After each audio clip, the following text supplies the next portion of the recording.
तो फ्रेंड्स, हमारे 10th class के होनहार बच्चों,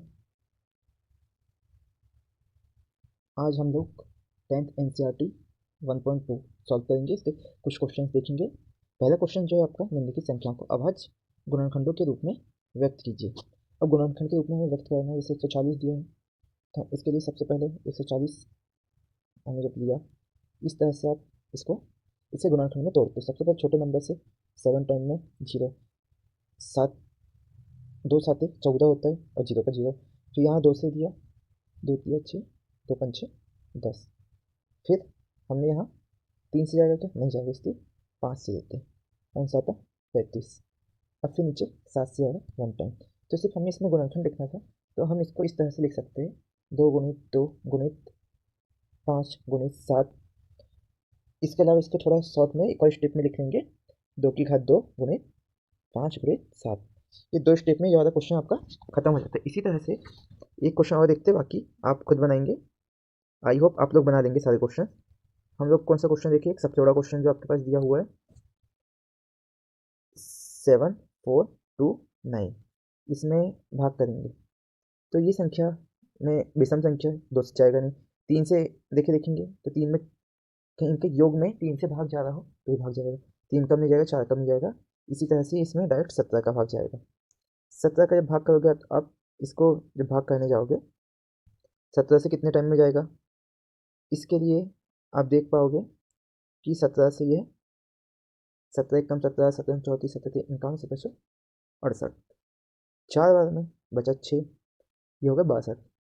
17 कम 17 34, 17 तिया 51, 17 तिया 51, 51 और 62 में सिर्फ 11 का फर्क है। अब ये होगा 119, 3 और 7 बार में आपका 119। अब इसमें 437।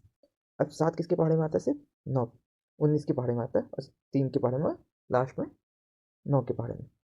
तो इसमें डायरेक्ट 19 का भाग करेंगे हम लोग, 19 से भाग जा रहा है। 19 से कम 19, 19 दूनी 38, बचा कितना 38 के बाद आपका 5, ये बन गए 57। 19 19 या 57 हो गया। अब फिर आप इसमें 23 से भाग दोगे। अब इसका जो गुणनखंड आ गया 17 गुणित 19 गुणा 23। सिर्फ आपको पेपर में इतना लिखना है जिस तरह से यहाँ पर लिखा है, इतना बस। इसको आप रफ में ले सकते हो, ये पूरा आपका जो वर्क है रफ में होता है। बाकी इसी तरह से आप बाकी क्वेश्चन भी करेंगे। आई होप सारे क्वेश्चन आप कर लोगे। प्रॉब्लम आए तो आप हमें कमेंट्स करिएगा, हम आपको फिर से करवाएंगे। इसके बाद हम लोग इसी पे आगे अगले क्वेश्चंस देखते हैं। पूर्णांकों के निम्नलिखित युग्मों के एचसीएफ और एलसीएम ज्ञात कीजिए तथा इसकी जांच कीजिए कि दो संख्याओं का गुणनफल बराबर एचसीएफ इंटू एलसीएम होता है।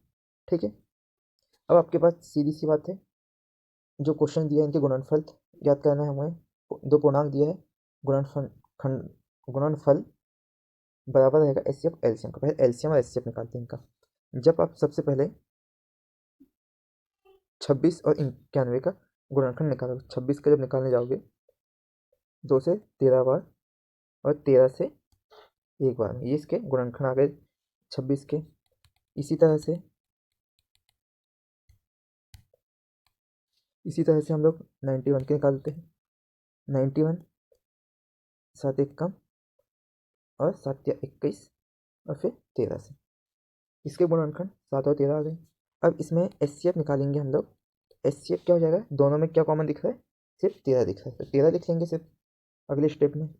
इसके बाद अगले स्टेप में एलसीएम निकालना है, तो जो जो आया 2 गुणित, अब 13 2 बार आया तो उसका एक ही बार लेते हैं हम, और 7। इस तरह से आप तीनों को गुणा कर दोगे। जब तीनों का आप गुणा करते हो तो आपका 182 आ जाता है। अब 182 जो आया है, अब ये आपका एलसीएम आया।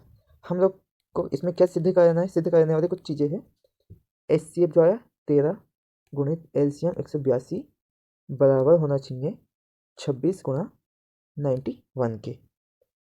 अब 91 के बराबर होना चाहिए। आप इसका जब हम लोग गुणा करते हैं तो दोनों के गुणा करने में हम लोग यूनिट डिजिट चेक कर सकते हैं।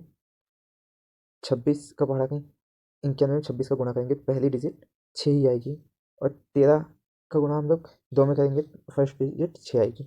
इसी तरह से दोनों की फर्स्ट डिजिट मिलती है, गुणा करने में आपका आएगा 2366। ये आपका आएगा दोनों साइड बराबर 2366। बस आपका ये सिद्ध हो जाता है। इसी तरह से आप बाकी 2 क्वेश्चन करेंगे। आई होप आपको समझ में आया हो। इसके बाद अगली क्लासेस हम आगे अगले उस पर लेक्चर पे ले लेंगे। आपको समझ आया हो तो आप कमेंट्स में यस करेंगे। हम लोग और सॉल्यूशंस इसी बुक के अकॉर्डिंग रखेंगे। इसमें लेंदी कुछ चीज़ें दी हुई होगी तो हम उसके लिए भी कुछ कोशिश करेंगे